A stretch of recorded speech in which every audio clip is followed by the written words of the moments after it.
پہلی بات اتقوا اللہ حق تقاتہ ولا تموتن الا وانتم مسلمون، میں عرض کر چکا ہوں اس کا براہ راست تعلق ایمان کے ساتھ، اس نظریہ حیات کے ساتھ ہے، اس تصور کائنات کے ساتھ ہے، اس فلسفے کے ساتھ ہے، اس ویلٹن شوانگ کے ساتھ ہے۔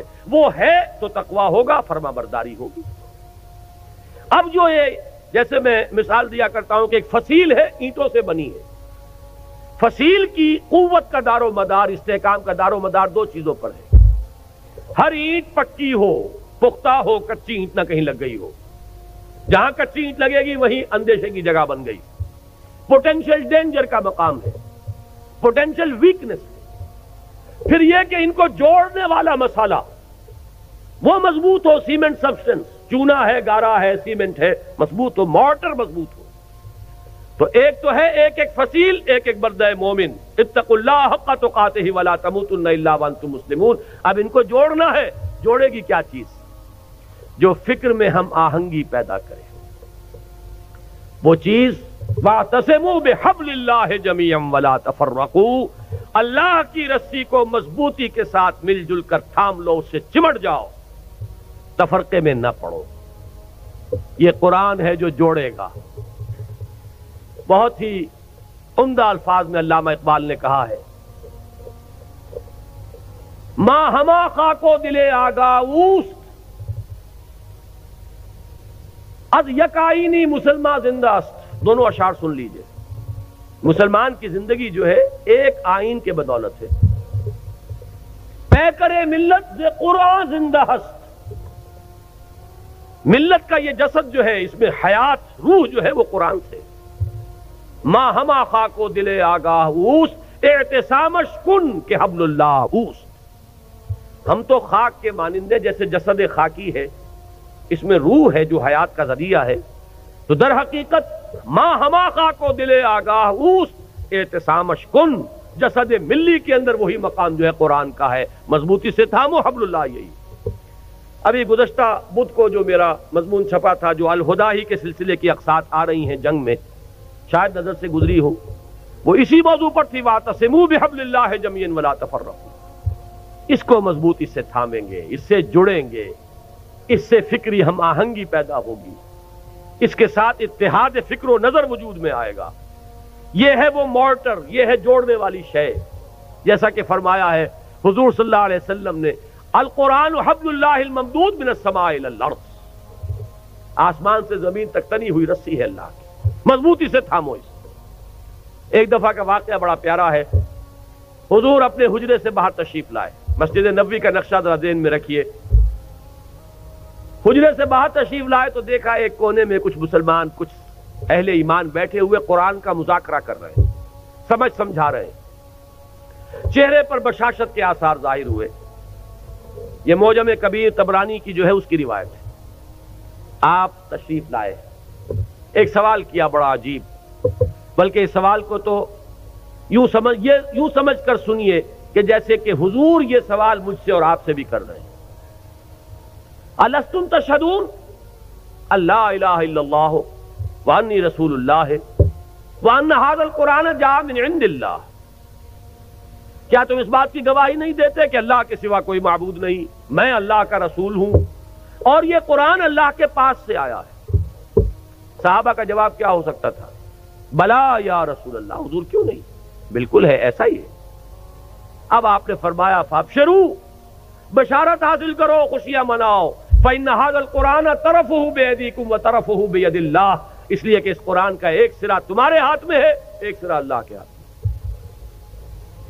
یہ ہے وہ قرآن، وہ حبل اللہ، واعتصموا بحبل اللہ جميعا ولا تفرقوا۔ اس کے بعد وہ تاریخ کا حوالہ دیا، واذکروا نعمت اللہ علیکم اذ کنتم اعداء فالف بین قلوبکم، یاد کرو احسان جو اللہ کا تم پر ہوا جبکہ تم دشمن سے، ایک دوسرے کے خون کے پیاسے تھے۔ اوس اور خزرج کی دشمنی چلی آ رہی تھی 100 برس سے، قبیلے لڑ رہے تھے، پھر اللہ تعالیٰ نے تمہارے دلوں میں الفت پیدا کی، ایمان کی الفت، مقصد کی ہم آہنگی، نظریات کا اشتراک۔ وَكُنْتُمْ عَلَى شَفَا حُفْرَةٍ مِّنَ النَّارِ، جب بھی ان الفاظ سے گزرتا ہوں ایسے محسوس ہوتا ہے جیسے ایک حدیث میں الفاظ آئے فیہ ذکرکم، یہ جو قرآن ہے اس میں تمہارا ذکر ہے، اور بلکہ اس سے پہلے الفاظ ہیں فیہ خبر ما قبلکم ونبأ ما بعدکم وحکم ما بینکم۔ حضرت علی کی روایت ہے یہ، حضور نے فرمایا اس قرآن میں تم سے پہلوں کی خبریں بھی ہیں، تم سے بعد کے حالات کی اطلاعات بھی ہیں، اور جو بھی تمہارے مابین کبھی اختلاف ہوگا اس کا حل اور فیصلہ موجود ہے۔ تو ہمارا ذکر کہاں ہے؟ کنتم علی شفا حفرۃ من النار، تم تو آگ کے گڑھے کے کنارے تک جا پہنچے تھے، فانقذکم منہا، تو اللہ نے تمہیں اس سے بچایا اور نکالا۔ آج جو حالات پاکستان کے، جس کا تھوڑا سا نقشہ میں نے کھینچا تھا، زیادہ تفصیل میں جانے کا وقت نہیں ہے، میرا جو نقطہ نظر ہے میثاق میں اس ماہ کے پرچے میں وہ آ چکا ہے تفصیل سے، لیکن یہ کہ ذرا بھی آنکھ کھلی ہو، شعور کی آنکھ، اور حالات کا کوئی مشاہدہ ہو رہا ہو، تو یہ بالکل رائٹنگ آن دی وال کی طرح یہ حالات سامنے موجود ہیں۔ ہم آگ کے تباہی کے گڑھے کے کنارے تک پہنچ چکے ہیں۔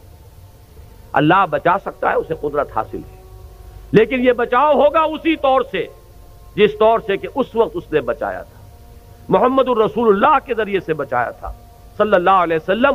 حضور فرماتے ہیں کہ میری اور تمہاری مثال ایسی ہے کہ آگ کا ایک الاؤ ہے، تم اس میں کود پڑنا چاہتے ہو اور میں تمہارے کپڑے پکڑ پکڑ کر گھسیٹ رہا ہوں۔ اس طریقے سے اسی نسخے کو اختیار کریں گے تو بات بنائے گی۔ وَاذْكُرُوا نِعْمَةَ اللَّهِ عَلَيْكُمْ إِذْ كُنْتُمْ أَعْدَاءً فَأَلَّفَ بَيْنَ قُلُوبِكُمْ فَأَصْبَحْتُمْ بِنِعْمَتِهِ إِخْوَانًا وَكُنْتُمْ عَلَى شَفَا حُفْرَةٍ مِّنَ النَّارِ فَأَنقَذَكُم مِّنْهَا كَذَلِكَ يُبَيِّنُ اللَّهُ آيَاتِهِ لَكُمْ آيَاتِهِ لَعَلَّكُمْ تَهْتَدُونَ۔ اس طرح اللہ تمہارے لیے اپنی آیات کی تبیین کر رہا ہے، وضاحت سے بیان کر رہا تاکہ تم ہدایت اخذ کر سکو، راستہ تمہیں نظر آ جائے، اس پر چل سکو۔ آخری آیت میں ہے وہ مقصد کا اشتراک، وَلْتَكُن مِّنكُمْ أُمَّةٌ يَدْعُونَ إِلَى الْخَيْرِ وَيَأْمُرُونَ بِالْمَعْرُوفِ وَيَنْهَوْنَ عَنِ الْمُنكَرِ وَأُولَٰئِكَ هُمُ الْمُفْلِحُونَ۔ اور چاہیے کہ تم سے ایک ایسی جمعیت وجود میں آئے، ایک ایسی امت وجود میں آئے۔ ویسے تو پوری امت کا کام یہی ہونا چاہیے تھا، لیکن اگر امت سو گئی ہو تو ان میں سے جو بیدار ہو جائیں، جو جاگ جائیں، وہ مل جل کر ایک امت ودن امت، پارٹی ودن پارٹی، بڑی امت میں ایک چھوٹی امت کی شکل اختیار کریں، اور ان کے کام صرف تین ہوں۔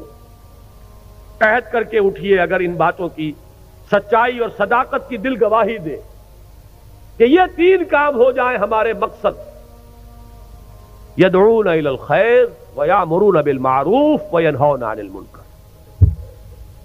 دعوت خیر، بھلائی کی دعوت۔ انشاءاللہ اس بدھ کو جو یہ قسط آ رہی ہے میری، اس میں اسی آیت پر گفتگو ہے، اسی لیے مجھے بڑی سہولت ہے کہ میں اس وقت اشارہ کر کے یہاں سے گزر جاؤں گا کہ آپ ذرا توجہ کے ساتھ اس بدھ کو انشاءاللہ جو آئے گی اس میں کوئی ناغہ نہ ہو جائے، اللہ تعالیٰ کوئی رکاوٹ اس میں اللہ کی طرف سے نہ آ جائے۔ تو اس میں اسی آیت پر اور پھر دو اور قسطیں آئیں گی جو اسی موضوع پر ہیں۔ ایک میں نے مولانا امیر التبلیغ مولانا محمد یوسف دہلوی رحمۃ اللہ علیہ کی ایک تقریر کا اقتباس دیا ہے طویل۔ یہ امت، ایک لفظ استعمال کیا انہوں نے، امت پناہ ہم سے چلا گیا۔ کہتے ہیں ہم امت ہیں، امت ہونے کا وصف ختم ہو چکا ہے۔